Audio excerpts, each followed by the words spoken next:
నమస్తే అండి. నేను వాణి. ఈరోజు మనం అరుణ తర్వాత భాగాన్ని వినేద్దాం. ఈ స్టోరీ మీకు నచ్చినట్లయితే ప్లీజ్ లైక్ చేసి షేర్ చేయండి, సబ్స్క్రైబ్ చేసుకోండి. అరుణ ఆశ్రమానికి వచ్చిన దగ్గర నుండి ఉదయాన్నే ప్రకాశం గారికి ఎంతో ఇష్టమైన చిక్కటి ఫిల్టర్ కాఫీ ఇచ్చి రూమ్ అంతా నీట్గా సర్ది పెట్టడం అలవాటు అరుణకి. ప్రకాశం గారు ఎంత వారించినా ఈ విషయంలో మాత్రం ఆయన మాట వినేదే కాదు అరుణ. రోజులానే ఆ రోజు ఉదయం కూడా ప్రకాశం గారికి కాఫీ ఇవ్వడానికి వెళ్ళింది అరుణ. అరుణ వెళ్ళేసరికి ఆయన విపరీతమైన జ్వరంతో మూలుగుతున్నారు. అరుణ కంగారుగా ఆదిత్యకి, రజనీష్ గారికి కాల్ చేసింది. ఆదిత్య బ్లడ్ టెస్ట్ ఇంకా కొన్ని టెస్టులు చేయించి ఆయనకు విషజ్వరం వచ్చిందని హాస్పిటల్లో అడ్మిట్ చేయాలని అన్నాడు. ఆయనకి అడ్మిట్ కావడం ఇష్టం లేకపోయినా ఆదిత్య చెప్పడంతో తప్పనిసరి పరిస్థితుల్లో ఒప్పుకున్నారు. హాస్పిటల్లో నర్సులు చూసుకుంటారని చెప్పినా వినకుండా ఆయన రూమ్ బయటే పడిగాపులు పడేది అరుణ. వారమైన జ్వర తీవ్రత తగ్గుముఖం పట్టకపోయేసరికి పరిస్థితి విషమంగా మారుతుంది అని చెప్పారు డాక్టర్లు. రజనీష్, సూర్యం గారు బెస్ట్ డాక్టర్స్ని కన్సల్ట్ చేశారు. ఆశ్రమంలో అందరూ బెంగ పెట్టుకొని ఆయన కోసం ప్రార్థనలు చేస్తుంటారు. రోజు ఉదయాన్నే ఆశ్రమంలో ఉన్న వెంకటేశ్వర స్వామి ఆలయంలో స్వామివారిని దర్శించుకోవడం అలవాటు అరుణకు. ఆ రోజు కూడా ఆలయానికి వెళ్ళి పుట్టెడు దిగులుతో దేవుని ముందు నిర్లిప్తంగా కూర్చుని ఉన్న అరుణను చూసి పూజారి గారికి బాధ అనిపించింది. ఎప్పుడూ హుషారుగా ఉండే పిల్ల అలా దిగులుగా ఉండటం చూసి ఆయన ఆమె తల మీద చెయ్యి వేసి నిమురుతూ, సార్కి ఏమీ అవదమ్మా, ఎంతోమందికి ఆ అన్నం పెట్టిన చెయ్యి, ఆ దేవుడే ఆయన్ని కాపాడుకుంటాడు, నువ్వేమీ దిగులు పెట్టుకోకు అని ధైర్యం చెప్పారు. అరుణ కోసం వెతుక్కుంటూ ఆమె ఆలయంలో ఉంది అని తెలిసి అక్కడికి వెళ్ళాడు ఆదిత్య.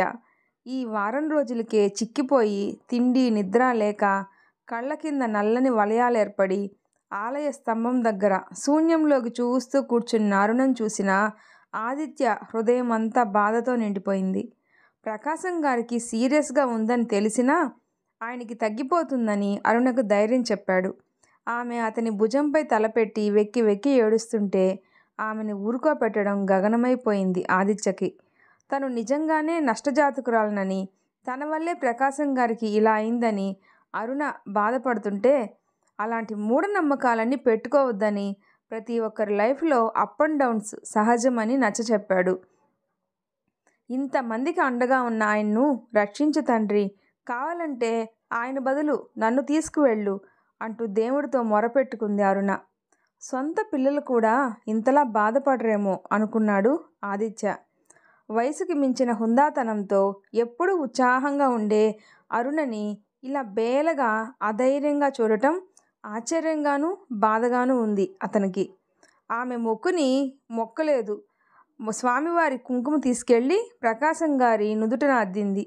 నర్సు వద్దు అని ఎంత చెప్పినా వినకుండా. ఐసీయూలో ఉన్న వాళ్ళకి అలాంటివి పెట్టకూడదని, ఇన్ఫెక్షన్స్ వస్తాయని డాక్టర్ ఆమెని హెచ్చరించారు. అందరి ప్రార్థనలు ఫలించి ప్రకాశం గారు త్వరగా కోలుకున్నారు. కానీ బాగా వీక్గా ఉండడం వల్ల కొద్ది రోజులు కంప్లీట్ రెస్ట్ తీసుకోవాలని, ప్రత్యేకించి కేర్ తీసుకోవడానికి హాస్పిటల్ నుండి నర్సును పంపిస్తామని చెప్తే అరుణ వద్దు అని చెప్పి తానే దగ్గరుండి అన్నీ చూసుకుంటానని చెప్పింది.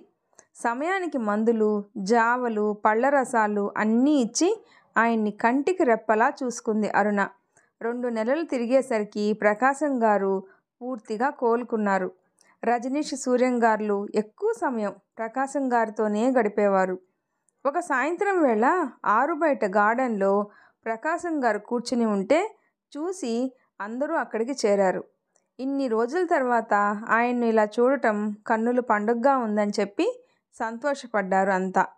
ఈ లోపలనే అరుణ అక్కడికి షాల్ తీసుకొని వచ్చి ప్రకాశం గారికి కప్పి, చలిగాలి వీస్తుంది అంకుల్, లోపలికి వెళ్దామా అని అడిగి, ఎవరో వచ్చారు మిమ్మల్ని కలవడానికి, నేనెంత చెప్తున్నా వినకుండా మీ రూమ్లోనే వెయిట్ చేస్తాను అని వెళ్ళారు అతను అని చెప్పింది.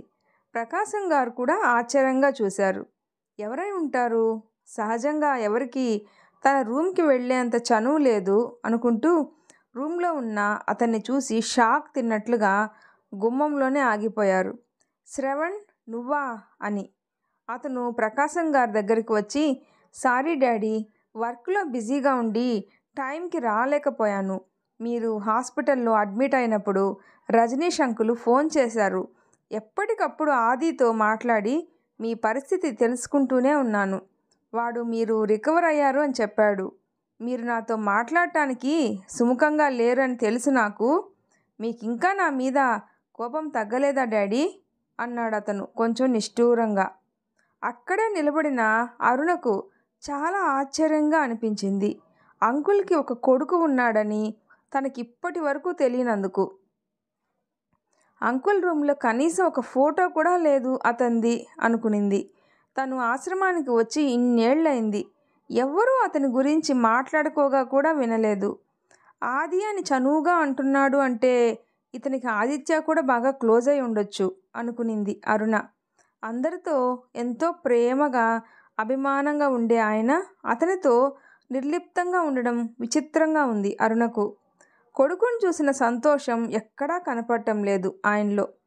తనకిప్పుడు బానే ఉందని ఎందుకు అంత దూరం నుండి శ్రమ తీసుకుని రావడం అన్నారు. వస్తే ఎందుకు వచ్చావని, రాకపోతే రాలేదని అంటారు. మీరు ఎప్పటికీ నాకు అర్థం కారు డాడీ అన్నాడు కొంచెం విసుగ్గా. ఇద్దరి మధ్య కాసేపు మౌనం. డాడీ, మీరు ఈ ఆశ్రమం బర్డన్ పెట్టుకోవడం వల్లే తరచుగా మీ హెల్త్ పాడవుతుంది. ప్రాపర్టీస్ అన్నీ సేల్ చేసేసి నాతో వచ్చేయండి. మీకు నేను సిటిజన్షిప్ స్పాన్సర్ చేస్తాను అన్నాడు. తనకిక్కడే బాగుందని ఈ 2 బిల్డింగ్స్ మిగిలిన ఆస్తులన్నీ కూడా ఆశ్రమానికే డొనేట్ చేశానని చెప్పడంతో అతని ముఖంలో రంగులు మారిపోయి కోపంతో మిలియన్స్ ఆఫ్ ప్రాపర్టీసు పిల్లలుండగా ఎవరైనా ఆశ్రమాలకి డొనేట్ చేస్తారా? మమ్మీ ఉంటే ఇలానే చేసేదా అన్నాడు కోపంతో. ఖచ్చితంగా ఇలానే చేసేది మీ అమ్మ. నువ్వు ఎందుకోసం వచ్చావో కూడా తెలుసు నాకు. మొదట్లో లక్షల్లో, తర్వాత కోట్లల్లో డబ్బు పంపమని అడిగావు.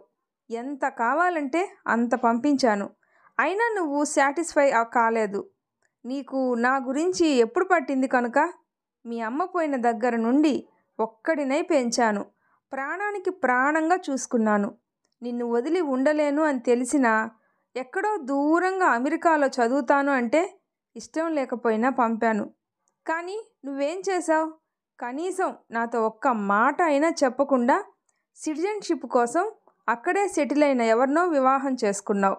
అది కూడా ఎవరి ద్వారానో తెలిసింది నాకు. నెలల తరబడి కాల్ చేయవు. వచ్చినప్పుడల్లా ఆస్తి కోసం తగాదా పెట్టుకుని వెళ్తావు. ఎందుకురా ఇంత స్వార్థపరుడివైపోయావు? నా పెంపకంలోనే ఏదో లోపం ఉండి ఉంటుంది అన్నారు బాధతో గొంతు పూడుకుపోతుండగా. మీరు ఎప్పుడు ఇంతే. ఎప్పుడో జరిగిన విషయాలన్నీ తిరగతోడతారు. బయట వాళ్ళకి ఇచ్చిన వాల్యూ కూడా నాకు ఇవ్వరు. ఈ ఆశ్రమంలో ఉన్న ముసలి ముతకనే ఎక్కువైపోయారు మీకు అన్నాడు కోపంగా. నాకిప్పుడు నీ మీద ప్రేమ కానీ కోపం కానీ మరి ఏ విధమైన భావాలు కానీ లేవు. ఈ ఆశ్రమం ద్వారా ఎంతోమందికి ఆశ్రయం కల్పిస్తూ ఒక పెద్ద వసుదైక కుటుంబాన్ని స్థాపించి ఎంతో ప్రశాంతంగా సంతృప్తికరమైన జీవితాన్ని గడుపుతున్నాం మేమందరం ఇక్కడ. ఇప్పుడు నాకు అందరూ సమానమే అన్నారు ప్రకాశం గారు. ఓకే, రైట్, మీకు అందరూ సమానమే అని కదా అంటున్నారు. రేపు మీకేమైనా అయితే నాకు కాల్ చేయాల్సిన అవసరం కూడా లేదు. అన్నీ వాళ్ళ చేతనే చేయించుకోండి అని కోపంతో ముఖం ఎర్రబడగా విసురుగా తలుపేసి వెళ్ళిపోయాడు. అప్పుడే కోలుకుంటున్న ప్రకాశం గారి ముఖంలో నెత్తురు చుక్క లేనట్లు పాలిపోయింది. ఆయన మనసు ఎంతగానో దెబ్బతిన్నట్లుగా ఉంది.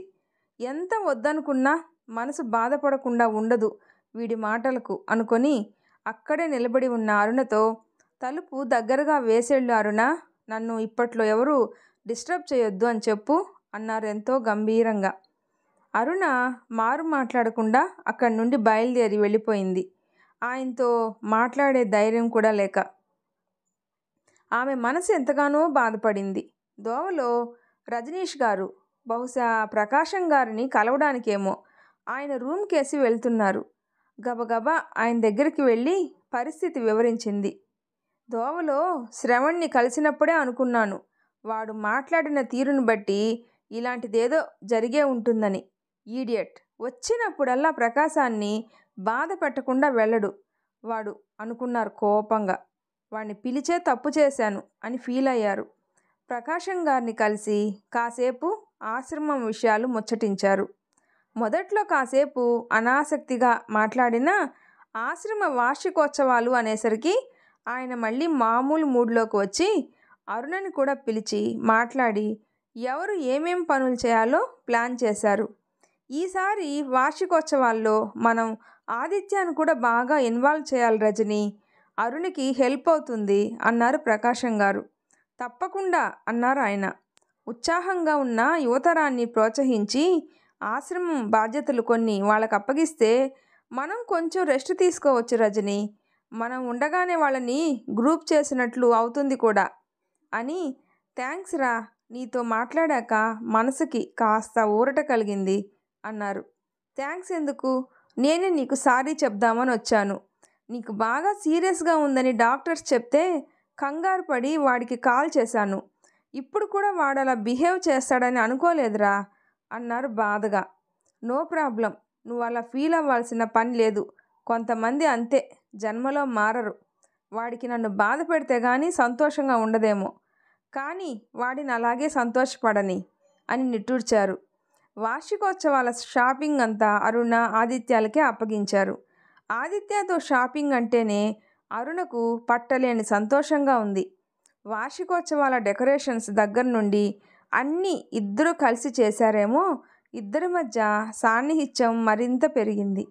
రోజంతా కలిసి ఉన్నా సరిపోయేదే కాదు ఇద్దరికి.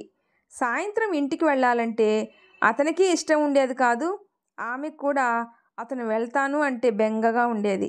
ఇద్దరి మధ్య స్నేహాన్ని మించిన బంధం ఏదో రూపుదిద్దుకుంటూ ఉంది. ఒక లిస్టు తయారు చేసుకొని షాపింగ్కి బయలుదేరారు ఆదిత్య అరుణలు.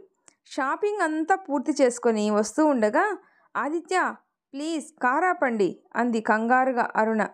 ఆదిత్య కారు రోడ్డుకి ఒక పక్కగా తీసి ఆపాడు. ప్లీజ్ మీరు బయలుదేరండి, నేను తర్వాత ఆటోలో వస్తాను. చాలా రోజుల తర్వాత మా బంధువులు కనిపించారు అని చెప్పి వెళ్ళింది హడావిడిగా. ఆమె కారు డోర్ తీసుకొని వడివడిగా ఒక షాప్ కేసి పరిగెట్టింది. అతను అర్థం కాక చూస్తున్నాడు ఏమైందా అని. అక్కడ షాప్ బయట పనిచేస్తున్న ఒక మధ్య వయస్కురాలి దగ్గరకు వెళ్ళి వదినా అని పిలిచింది అరుణ ఎంతో అభిమానంగా. ఆమె అరుణకేసి యగాదిగా చూసింది. ఎవరా అని. ఎప్పుడో చిన్నప్పుడు ఇల్లు వదిలి వెళ్ళిపోయిందేమో, గుర్తుపట్టలేదామె. నేను మీ అరుణని, అదే కాళీని అంది. అలా అంటే ఆమె గుర్తుపడుతుందని. వాళ్ళ వదిన నోట వెంట మాట రాలేదు. నల్లగా పీలగా ఉండే ఆ పిల్లక్కడ అందంగా పెద్ద జడతో ఖరీదైన మంచి చీరకట్టుతో హుందాగా కారు దిగి వచ్చిన ఈ అమ్మాయి ఎక్కడా అని ఆశ్చర్యంగా చూసింది. తర్వాత ఏం జరుగుతుందో నెక్స్ట్ పార్ట్లో తెలుసుకుందాం. ఈ వీడియో నచ్చితే ప్లీజ్ లైక్ చేసి షేర్ చేయండి, సబ్స్క్రైబ్ చేసుకోండి. స్టోరీ ఎలా ఉందో తప్పకుండా కామెంట్ చేయండి. ప్లీజ్ సపోర్ట్ చేయండి. Thanks for listening.